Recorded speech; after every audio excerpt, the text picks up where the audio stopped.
Hi hello welcome back to Girishree Kannada vlogs. ನಾನು ಗಿರಿ. ಇವತ್ತು ನಾವು ಯಾವ ಜಾಗಕ್ಕೆ ಹೋಗ್ತಾ ಇದ್ದೀವಪ್ಪ ಅಂತಂದರೆ ಪಾಂಡವಪುರ ತಾಲೂಕಿನಲ್ಲಿರುವಂತಹ ಕೆರೆತಣ್ಣೂರು ಗ್ರಾಮದಲ್ಲಿರುವ ಸಾವಿರದ ವರ್ಷಗಳ ಇತಿಹಾಸವಿರುವಂತಹ ನಂಬಿ ನಾರಾಯಣ ಸ್ವಾಮಿ ದೇವಸ್ಥಾನ.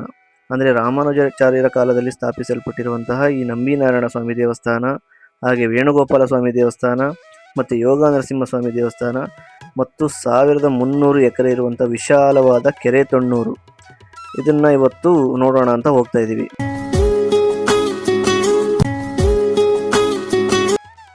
ಈ ದೇವಸ್ಥಾನಕ್ಕೆ ಬರೋದು ಹೇಗೆ ಅಂತಂದರೆ ಬೆಂಗಳೂರು ಮತ್ತು ಮೈಸೂರಿನಿಂದ ನೇರವಾಗಿ ಬಸ್ಸಿನ ಸಂಪರ್ಕ ಇದೆ.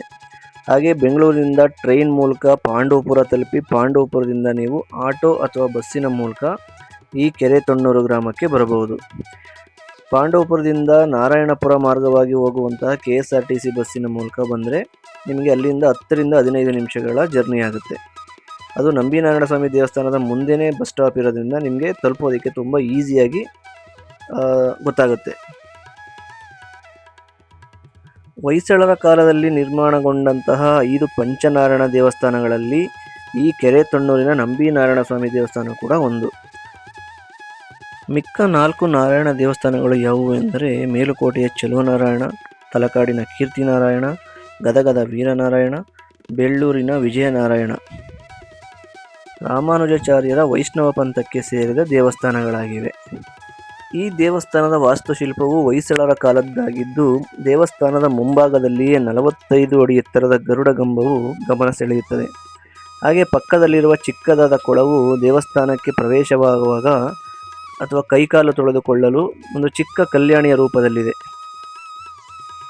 ಈ ದೇವಸ್ಥಾನಕ್ಕೆ ಸ್ಥಳೀಯ ಪುರಾಣದ ಪ್ರಕಾರ ದೇವತೆಗಳ ರಾಜನಾದ ದೇವೇಂದ್ರನಿಗೆ ಬ್ರಹ್ಮ ಹತ್ಯೆ ದೋಷ ಉಂಟಾದಾಗ ಅದರಿಂದ ಮುಕ್ತಿ ಪಡೆಯಲು ಆತ ಶ್ರೀ ಮಹಾವಿಷ್ಣುವಿನ ಅನುಗ್ರಹಕ್ಕಾಗಿ ತಪಸ್ಸು ಮಾಡುತ್ತಾನೆ ಎಂದು ನಂಬಲಾಗಿದೆ.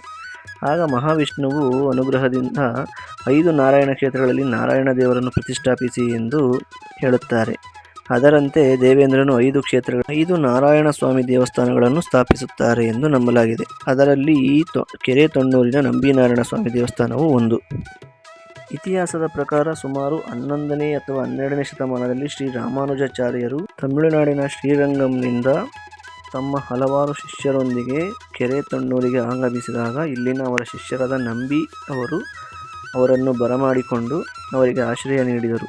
ಮುಂದೆ ರಾಮಾನುಜಾಚಾರ್ಯರು 13 ವರ್ಷಗಳ ಕಾಲ ಇಲ್ಲೇ ನೆಲೆಸಿ ಇಲ್ಲಿನ ದೇವಸ್ಥಾನ ಜೀರ್ಣೋದ್ಧಾರ ಹಾಗೂ ವಿಗ್ರಹ ಪುನಃ ಪ್ರತಿಷ್ಠಾಪನೆಯಲ್ಲಿ ಮುಖ್ಯ ಪಾತ್ರವನ್ನು ವಹಿಸಿ ದೇವಸ್ಥಾನವನ್ನು ಅಭಿವೃದ್ಧಿಪಡಿಸಿದರು.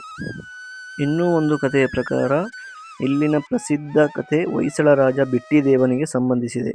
ರಾಮಾನುಜಾಚಾರ್ಯರು ರಾಜನ ಮಗಳಿಗೆ ಕಾಡುತ್ತಿದ್ದ ದುಷ್ಟಶಕ್ತಿಯಿಂದ ಮುಕ್ತಗೊಳಿಸಿದಾಗ ಇದರಿಂದ ಪ್ರಭಾವಿತರಾದ ಬಿಟ್ಟಿದೇವರು ರಾಮಾನುಜಾಚಾರ್ಯರ ಬೋಧನೆಗಳಿಂದ ವೈಷ್ಣವ ಧರ್ಮವನ್ನು ಸ್ವೀಕರಿಸಿ ವಿಷ್ಣುವರ್ಧನ ಎಂಬ ಹೆಸರನ್ನು ಇಲ್ಲಿಯೇ ಪಡೆದರು ಎಂದು ಹೇಳಲಾಗುತ್ತದೆ.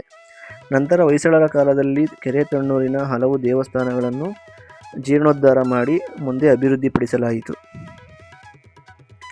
ಈ ನಂಬಿ ನಾರಾಯಣ ಸ್ವಾಮಿಯ ದೇವಸ್ಥಾನದ ವಿಶೇಷ ಏನು ಅಂತಂದರೆ ದೇವಸ್ಥಾನದ ವಿಗ್ರಹವು 8 ಅಡಿ ಎತ್ತರ ಇದೆ. ಪಕ್ಕದಲ್ಲಿ ಶ್ರೀದೇವಿ ಮತ್ತು ಭೂದೇವಿಯರೊಂದಿಗೆ ದರ್ಶನ ನೀಡುತ್ತದೆ. ಇನ್ನು ದೇವಾಲಯದ ಮಹಾರಂಗಮಂಟಪದಲ್ಲಿ ಅನೇಕ ಕಲ್ಲಿನ ಕಂಬಗಳಿದ್ದು ನೋಡಲು ಅದ್ಭುತವಾಗಿ ಕಾಣುತ್ತದೆ. ಮತ್ತು ಈ ದೇವಸ್ಥಾನದಲ್ಲಿಯೇ ರಾಮಾನುಜಾಚಾರ್ಯರು ಕುಳಿತು ಉಪದೇಶ ಮಾಡುತ್ತಿದ್ದರು ಎಂದು ನಂಬಲಾಗಿದೆ. ಮತ್ತು ಅವರ ಬಳಸುತ್ತಿದ್ದಂತಹ ಪಾದುಕೆಗಳು ಸಹ ಇಲ್ಲಿಯೇ ಇದೆ. ಈ ದೇವಸ್ಥಾನದ ಸುತ್ತಲೂ ಅಗಲವಾದಂತಹ ಪ್ರದಕ್ಷಿಣಾ ಪಥವಿದ್ದು ಹಾಗೆ ಈ ದೇವಸ್ಥಾನದ ಆವರಣದಲ್ಲಿಯೇ ಮತ್ತೊಂದು ದೇವಸ್ಥಾನವಿದೆ. ಅದು ಯಾವುದೆಂದರೆ ಅರವಿಂದ ನಾಯಕಿ, ಅಂದರೆ ಲಕ್ಷ್ಮೀದೇವಿಯ ಮತ್ತೊಂದು ರೂಪನೇ ಈ ಅರವಿಂದ ನಾಯಕಿ. ಇದಕ್ಕೂ ಕೂಡ ಇಲ್ಲಿ ವಿಶೇಷವಾದ ಪೂಜೆಗಳು ನಡೆಯುತ್ತವೆ. ನಂಬಿ ನಾರಾಯಣ ಸ್ವಾಮಿ ದೇವಸ್ಥಾನದ ಜೊತೆಗೆ ಈ ಅರವಿಂದ ನಾಯಕಿಯ ದರ್ಶನ ಪಡೆದರೆ ಪುಣ್ಯ ಸಿಗುತ್ತದೆ ಎಂದು ನಂಬಲಾಗಿದೆ. ಈ 2 ದೇವಸ್ಥಾನಗಳ ದರ್ಶನ ಮುಗಿಸ್ಕೊಂಡು ನಾವು ಹಾಗೆ ಈ ದೇವಸ್ಥಾನದ ಎದುರುಗಡೆನೇ ಇರುವಂತಹ ಶ್ರೀ ವೇಣುಗೋಪಾಲ ಸ್ವಾಮಿ ದೇವಸ್ಥಾನ ಕೂಡ ನಾವು ನೋಡಬಹುದು. ಇದು ನಂಬಿ ನಾರಾಯಣ ಸ್ವಾಮಿ ದೇವಸ್ಥಾನದ ಎದುರುಗಡೆನೇ ಇದೆ. ಇದು ಕೂಡ ಹೊಯ್ಸಳರ ಕಾಲದಲ್ಲಿಯೇ ನಿರ್ಮಾಣಗೊಂಡಿರುವಂತಹ ದೇವಸ್ಥಾನವಾಗಿದ್ದು ಈ ವೇಣುಗೋಪಾಲ ಸ್ವಾಮಿಯ ದೇವಸ್ಥಾನದ ವಿಶೇಷ ಏನು ಅಂತಂದರೆ, ಕೈಯಲ್ಲಿ ಕೊಳಲು ಹಿಡ್ಕೊಂಡಿರುವಂತಹ ಮತ್ತು ಗೋವುಗಳ ನಡುವೆ ಗೋವಿಂದನಾಗಿ ಕಾಣಿಸಿಕೊಳ್ಳುತ್ತಿರುವಂತಹ ಶ್ರೀ ಕೃಷ್ಣನ ರೂಪನೇ ಈ ವೇಣುಗೋಪಾಲ ಸ್ವಾಮಿ ದೇವರ ರೂಪ. ಈ ಥರದ ವಿಗ್ರಹ ಕರ್ನಾಟಕದಲ್ಲಿ ಮತ್ತೊಂದಿಲ್ಲ. ಅದೇ ಈ ವೇಣುಗೋಪಾಲ ಸ್ವಾಮಿ ದೇವರ ವಿಶೇಷ.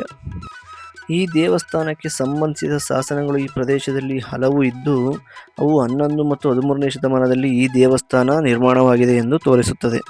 ಹೊಯ್ಸಳರ ಕಾಲದಲ್ಲಿ ಈ ಕೆರೆ ತೊಣ್ಣೂರು ಏನಿದೆ, ಈ ಊರು ಒಂದು ಉಪ ರಾಜಧಾನಿಯಾಗಿತ್ತು ಎಂದು ನಂಬಲಾಗಿದೆ. ಅಂದಿನ ಹೊಯ್ಸಳರ ಕಾಲದ ರಾಜರು ಈ ದೇವಾಲಯಗಳಿಗೆ ನೀಡಿದ ದಾಖಲೆಗಳು ಶಾಸನಗಳಲ್ಲಿ ಕೂಡ ಕಂಡುಬರುತ್ತವೆ. ಈ ವೇಣುಗೋಪಾಲ ಸ್ವಾಮಿಯ ದರ್ಶನ ಮಾಡಿದರೆ ನಮ್ಮಲ್ಲಿರುವ ದುಃಖ, ಚಿಂತೆ ಮತ್ತು ಅಶಾಂತಿನ ದೂರ ಮಾಡಿ ಎಲ್ಲರಿಗೂ ಶಾಂತಿ ನೀಡುತ್ತಾನೆ ಅನ್ನೋ ಒಂದು ನಂಬಿಕೆ ಈ ದೇವಸ್ಥಾನಕ್ಕೆ ಬರುವ ಭಕ್ತಾದಿಗಳಲ್ಲಿ ಇದೆ. ದೇಶದ ಯಾವುದೇ ದೇವಸ್ಥಾನಗಳಲ್ಲಿಯೂ ಸಿಗದೇ ಇರುವಂತಹ ಶ್ರೀಕೃಷ್ಣನ ರೂಪ ಇಲ್ಲಿ ವೇಣುಗೋಪಾಲ ಸ್ವಾಮಿಯ ರೂಪದಲ್ಲಿ ನಿಮಗೆ ದರ್ಶನ ನೀಡುತ್ತದೆ. ಈ ದೇವಸ್ಥಾನದ ಅಭಿವೃದ್ಧಿ ಮತ್ತು ಜೀರ್ಣೋದ್ಧಾರದಲ್ಲಿ ಶ್ರೀ ರಾಮಾನುಜಾಚಾರ್ಯರ ಪ್ರಭಾವ ಮತ್ತು ಹೊಯ್ಸಳರ ಕಾಲದ ಕೊಡುಗೆಗಳು ನಿಮಗೆ ಕಾಣಸಿಗುತ್ತವೆ. ಈ ದೇವಸ್ಥಾನದಲ್ಲಿ ರಾಮಾನುಜಾಚಾರ್ಯರ ಜ್ಞಾಪಕಾರ್ಥವಾಗಿ ಅವರ ವಿಗ್ರಹ ಮತ್ತು ಅವರ ಶಿಷ್ಯರ ವಿಗ್ರಹಗಳನ್ನು ಕೂಡ ಇಲ್ಲಿ ಸ್ಥಾಪಿಸಲಾಗಿದೆ. ನಂಬಿನಾರಾಯಣ ಸ್ವಾಮಿ ದೇವಸ್ಥಾನ ಮತ್ತು ಶ್ರೀ ವೇಣುಗೋಪಾಲ ಸ್ವಾಮಿ ದೇವಸ್ಥಾನದ ದರ್ಶನದ ನಂತರ ನೀವು ಬೆಟ್ಟದ ಮೇಲಿರುವಂತಹ ಶ್ರೀ ಯೋಗ ನರಸಿಂಹ ಸ್ವಾಮಿ ದೇವಸ್ಥಾನಕ್ಕೂ ಕೂಡ ನೀವು ಹೋಗಬಹುದು.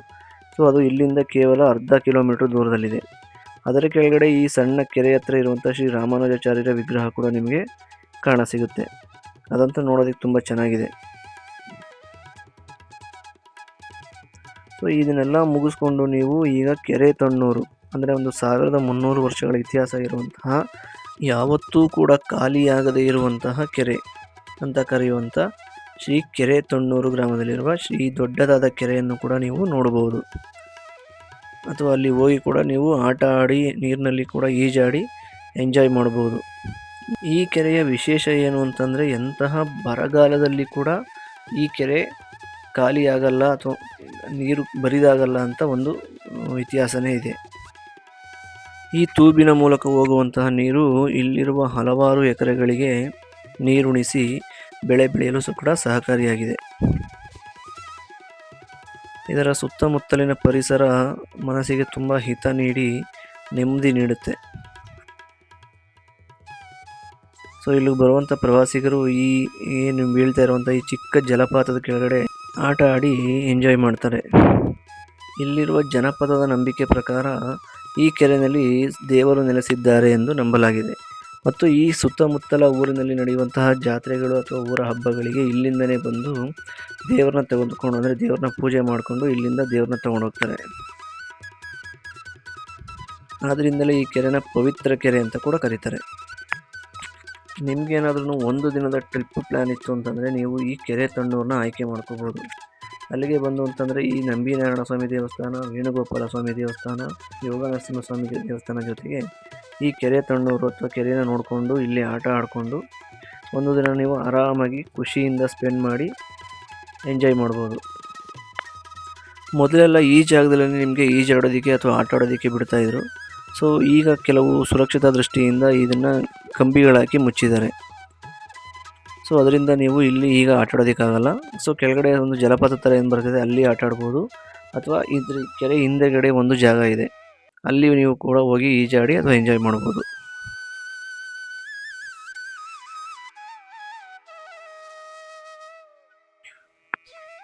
ಇವತ್ತು ನಾವು ತೋರಿಸಿರುವಂತಹ ಕೆರೆ ತೊಣ್ಣೂರು ಮತ್ತು ನಂಬಿನಾರಾಯಣ ಸ್ವಾಮಿ ದೇವಸ್ಥಾನ, ಶ್ರೀ ವೇಣುಗೋಪಾಲ ಸ್ವಾಮಿ ದೇವಸ್ಥಾನದ ವಿಡಿಯೋ ನಿಮಗೆಲ್ಲ ಇಷ್ಟ ಆಗಿದೆ ಅಂತ ಅಂದ್ಕೊತೀನಿ. ಹಾಗೆ ನೀವು ಕೂಡ ಈ ದೇವಸ್ಥಾನ ದರ್ಶನ ಮಾಡಬೇಕು ಅಂತಂದರೆ ಆರಾಮಾಗಿ ರಜದ ದಿನ ಒಂದು ದಿನ ಬಂದು ಸಂಪೂರ್ಣವಾಗಿ ಎಂಜಾಯ್ ಮಾಡಿಕೊಂಡು ಖುಷಿಯಿಂದ ಹೋಗ್ಬೋದು.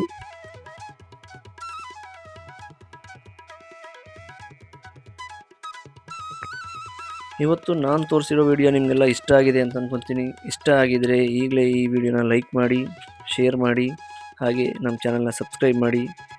ಹಾಗೆ ಮುಂದಿನ ವಿಡಿಯೋದಲ್ಲಿ ಮತ್ತೆ ಸಿಗೋಣ. ಅಲ್ಲಿವರೆಗೂ ಟೇಕ್ ಕೇರ್, ಬಾಯ್.